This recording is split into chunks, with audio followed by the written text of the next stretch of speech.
So, and it was very evil. But to Jonah, this was very evil. So God stopped his evil, but Jonah thought that God stopping his evil was evil. Interesting. And he was very angry, and it was very angering to him. And he prayed to Yahweh, and he said, "Ah, pray, Yahweh, is this not what I said while I was in my own land?" Well, we never had that recorded. "Therefore, I fled to Tarshish, for I knew you, El." So that's the only time in the book we get the word El used to describe God. So he seems to be distancing himself from God a little bit here. "Are gracious and compassionate, patient in anger, and abundant in faithfulness, and to comfort upon the wicked." Sorry that my translation reads a little clunky because I'm trying to be super literal with the Hebrew, or at least a little bit more literal with the Hebrew than making it easy in the English. So he's quoting here something from, I believe, Exodus, you're faithful, compassionate, forgive. It continues Exodus, forgiving to the so-and-so generation, having compassion and all of that. So now, Yahweh, please take my life from me, for it is better for my death than for my life. So that's an important phrase to understand here. It is better for my death than my life. He's going to say that again. And Yahweh said, "Is it good for you to be angry?" That is also an important phrase. Is it good for you to be angry? God is going to do something incredible with Jonah here using that phrase. "And Jonah went out of the city, and he sat down to the east, and a plant grows up over him to provide him shade, even though he already has shade from a booth that he built." So it's kind of confusing as to what he's talking or why he's so upset about this plant. But anyway, so Jonah rejoiced with great joy on account of the plant. This is the first time Jonah's been happy in the entire daggone book. And he's really happy, rejoiced with great joy. "And God appointed a little worm to ascend." So there's this great plant and a great ship and a great city and a great everything, great anger, great repentance, great everything. Great joy at the great plant. And joy at the great plant. And God appoints a little worm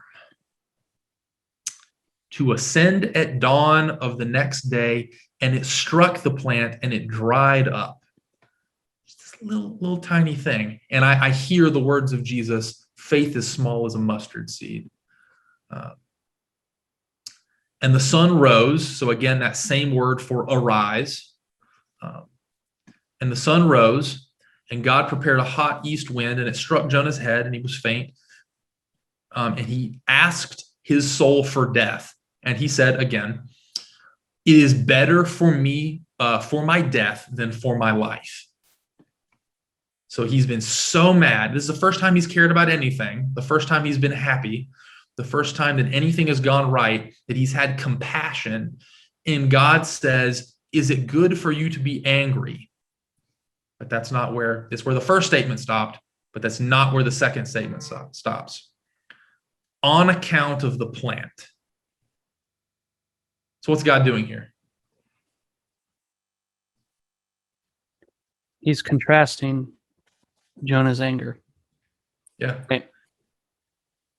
About Nineveh's salvation, more or less.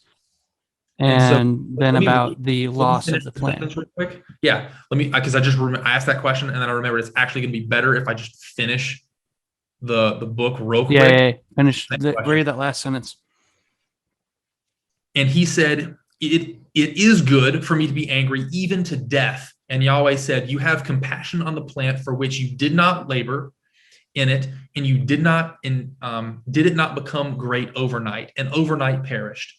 Should I not have compassion on Nineveh, the great city, which there are in her more than 12,000 people who do not know their right hand from their left, and many animals?" That is such a weird way to end a book, right? So what's God doing here? He's comparing the plant to Nineveh. Yeah. Like very straightforwardly, right? They did not rise up and die in a day. Yeah. You're concerned. I'm thinking of Jesus, for he cares the lilies of the field that are here today and gone tomorrow. How much more should he care about you? Yeah. He's making the same kind of alliteration, not alliteration, but same kind of literal comparison. Yep. Right? That God is making in this story. Right? The great plant that gave you shade that came up overnight and then was destroyed. You care more about that. You're more angry about that going away than about 12,000 people getting saved. Than you are about all of these people that I just redeemed, despite your best efforts to sabotage me. You were just a part of the most successful prophetic career that has ever existed, and you're upset because you don't like the people who I just saved.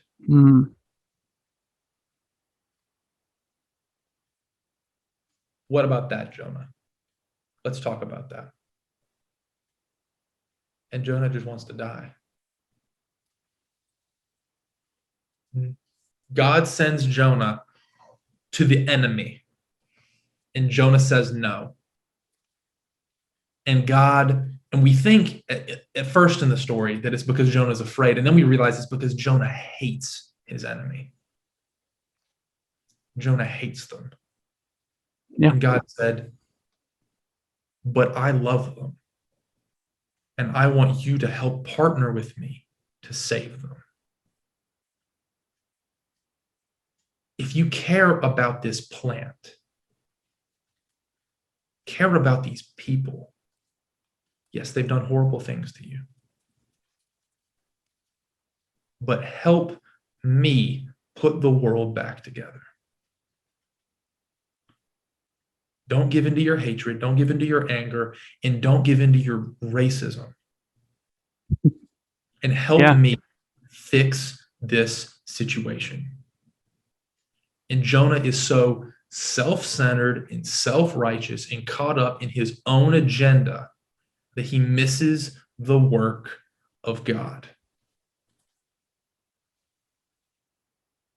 This is one of the most compelling books in our canon, and we have made it a children's story. Yo, King Commies, look out, tell them, look out for my worldview. Cloudy when you sinking, got you thinking it's a whirlpool. Caesar in your pockets, you can't see who's in your pockets, but Stevie's inner visions touch your eyes and make the world move. Wifey bob her head and make her curl.